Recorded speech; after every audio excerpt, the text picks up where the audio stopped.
Bonjour Karine. Bonjour Jérôme. On est ici à Future for Care, donc un lieu emblématique de l'e-santé.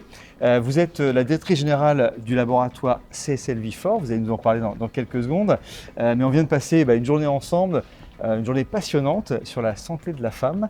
Et on voulait comprendre en fait pourquoi vous l'aviez lancé ici à Future for Care.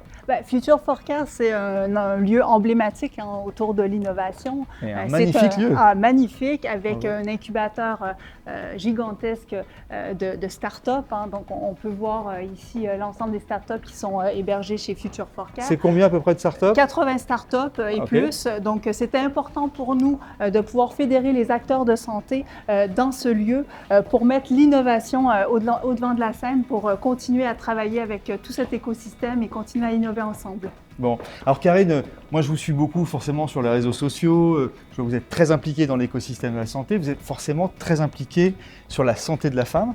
Est-ce que vous pouvez nous expliquer ce qu'est Iron Lab et pourquoi vous l'avez lancé? Oui, donc CSL Vifor, c'est un laboratoire spécialisé dans la prise en charge de la carence en fer.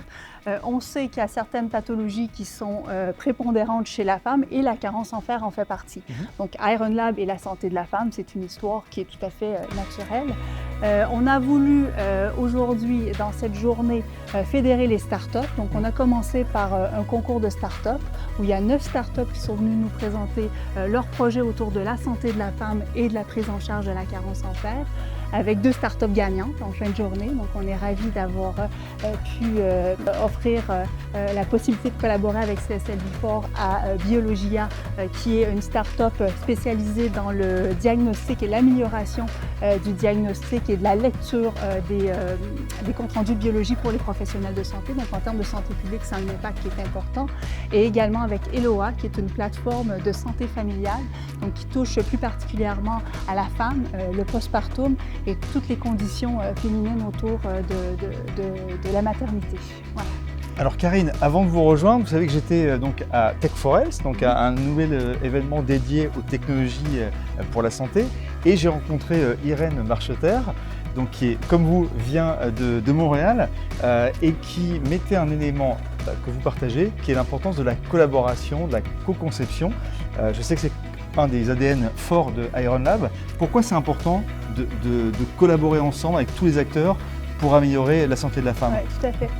L'innovation aujourd'hui, ça ne se restreint pas uniquement à avoir des nouveaux médicaments disponibles pour les patients. L'innovation, elle émerge de cette collaboration justement.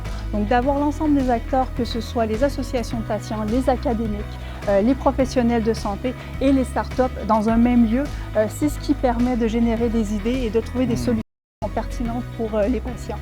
Que ce soit aujourd'hui tout ce qu'on sait en data, les gigabases de données, en intelligence artificielle ou encore en e-santé, tous ces éléments aujourd'hui contribuent à améliorer le parcours de soins des patients et on a bien besoin de tout ça au vu du système de santé aujourd'hui. Karine, dans l'interview en marchant et plus globalement dans l'œil de la e-santé, ce qu'on aime, c'est bien sûr avoir la vision des différents acteurs de santé que vous représentez sur l'impact en fait du numérique dans le système de santé. Alors je sais que vous êtes une femme passionnée par la technologie aussi. Donc aujourd'hui, je sais que vous avez participé à d'autres événements comme celui notamment de Femtech France. Qu'est-ce qui illustre pour vous des exemples très concrets de l'intelligence artificielle, de l'IA générative pour la santé de la femme? Déjà, il est essentiel pour moi d'associer ces innovations d'aujourd'hui avec les modèles de parcours de soins. Déjà, pour moi, c'est essentiel. Si on prend des exemples plus particuliers en termes de diagnostic, d'accélération du diagnostic, on pense que l'intelligence artificielle peut contribuer à scanner de nombreuses images. On peut penser en cancer du sein ou encore en endométriose, où il y a des startups comme Femnov qui aujourd'hui cherchent à accélérer le diagnostic de l'endométriose. Un diagnostic d'endométriose aujourd'hui, c'est 7 ans d'errance thérapeutique. Donc, quand on peut penser que des technologies comme l'intelligence artificielle peuvent contribuer à accélérer ces diagnostics, il faut absolument réussir à les déployer.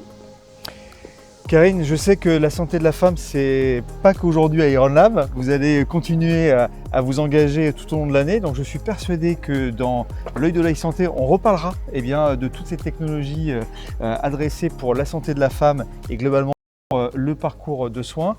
On vous donne rendez-vous dans les prochains numéros de l'œil de l'œil santé. Et encore merci de nous accueillir presque chez vous à Fit for Care aujourd'hui. Avec grand plaisir, Jérôme. Merci beaucoup.